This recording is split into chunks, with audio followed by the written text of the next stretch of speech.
10 ล้านในวันข้างหน้าเด้อ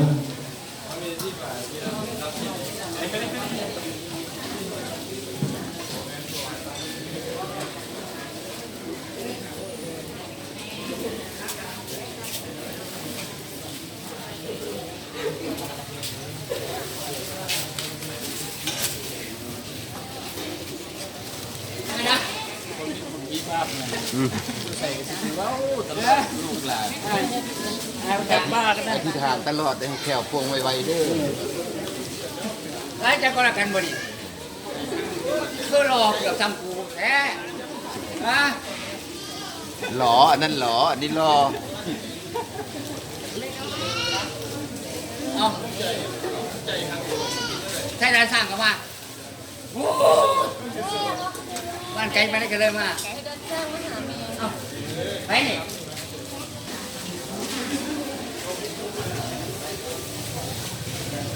พาไปลง YouTube ก่อน เล่นไปแล้ว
มาสาระเกียรติแล้วนะครับ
ก่อนมันจุกเอาลงไปในตะกอน